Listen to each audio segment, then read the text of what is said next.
Assalamualaikum warahmatullahi wabarakatuh. Hai anak-anak Ibu, bertemu lagi dengan Ibu. Kali ini Ibu akan mengajarkan pembelajaran kelas 6 tema 1, Selamatkan Makhluk Hidup. Sub tema 1, Tumbuhan Sahabatku, pembelajaran 1, Muatan IPA. Sumber pembelajaran ini Ibu ambil dari buku tematik terpadu kelas 6, kurikulum 2013 dan buku IPA KTSP kurikulum 2006.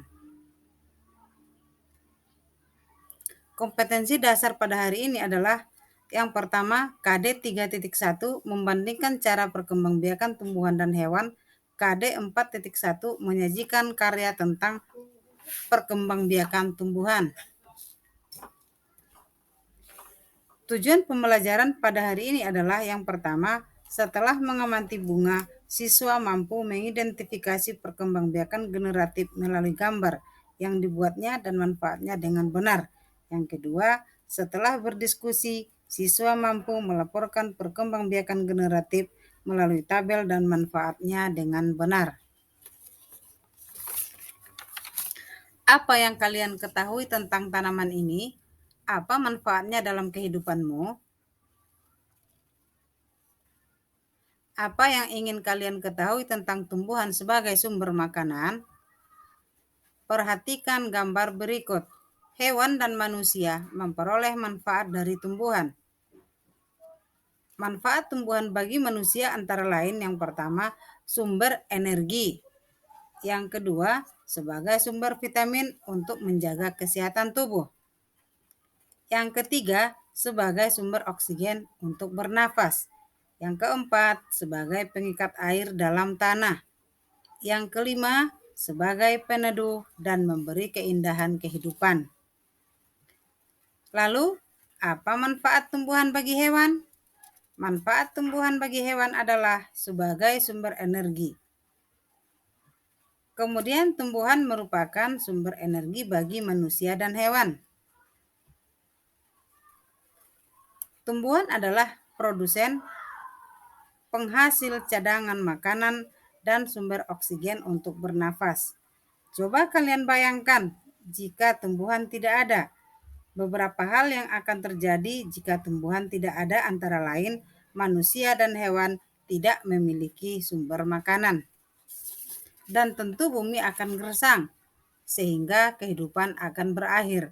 Dengan demikian, salah satu cara melestarikan tumbuhan adalah dengan mengembangbiakannya.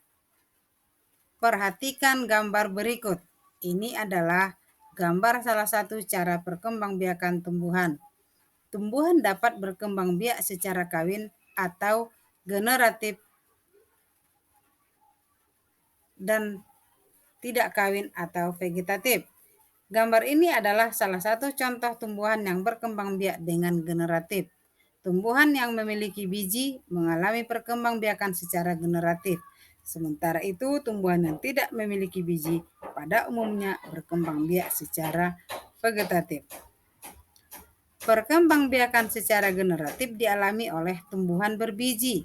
Alat perkembangbiakan pada tumbuhan berbiji adalah bunga. Perhatikan bagian-bagian bunga berikut. Bunga memiliki bagian-bagian berupa tangkai bunga, dasar bunga, kelopak, mahkota, putik, benang sari, dan bakal biji. Tangkai bunga adalah bagian yang menghubungkan bunga dengan batang. Tangkai bunga menggembung pada bagian ujungnya membentuk dasar bunga. Mahkota dan kelopak adalah perhiasan bunga. Benang sari adalah alat kelamin jantan, sedangkan putik adalah alat kelamin betina. Di dalam biji terdapat sel telur dan inti kandung lembaga sekunder. Berdasarkan kelengkapan bagian-bagiannya, bunga dibedakan menjadi dua, yaitu bunga lengkap dan bunga tidak lengkap.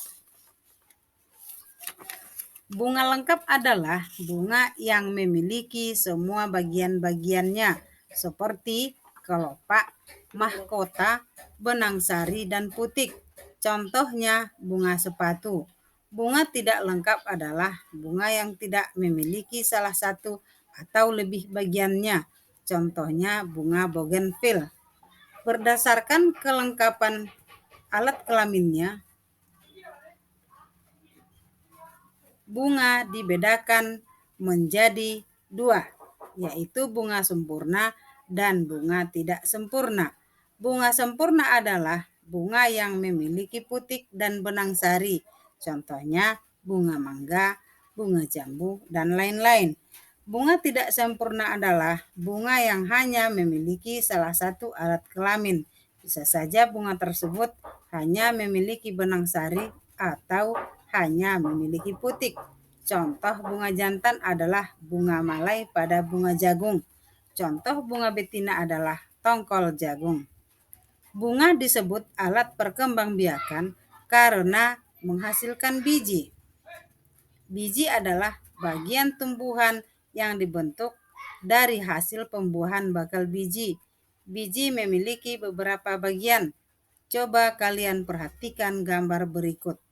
Bagian-bagian biji adalah kulit biji, kotiledon, radikula, limuda, hipokotil, dan epikotil.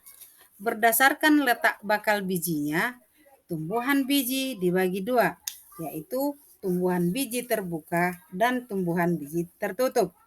Contoh tumbuhan biji terbuka adalah melinjo, pakis haji, dan lain-lain. Contoh tumbuhan biji tertutup adalah mangga, jeruk, dan lain-lain.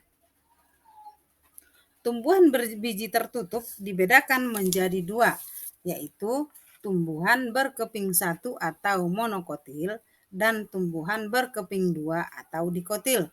Contoh tumbuhan monokotil adalah kelapa. Contoh tumbuhan dikotil adalah kacang kedelai. Bagaimana bunga dapat menghasilkan biji? Bunga dapat menghasilkan biji bila terjadi penyerbukan. Tahukah kamu apa itu penyerbukan? Penyerbukan adalah peristiwa jatuhnya serbuk sari di kepala putik. Berdasarkan asal serbuk sarinya, penyerbukan dibedakan menjadi 4. Perhatikan gambar berikut.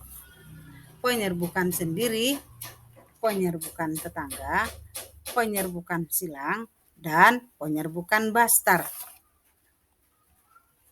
Nah, anak ibu semuanya, sekarang kita ada kuis. Anak ibu semuanya, coba jawab pertanyaan berikut. Sebutkan 4 macam penyerbukan. Tuliskan jawabanmu pada kolom komentar YouTube. Anak ibu semuanya, sampai di sini perjumpaan kita pada hari ini. Terima kasih sudah menyaksikan. Salam sehat, salam juara. Assalamualaikum warahmatullahi wabarakatuh.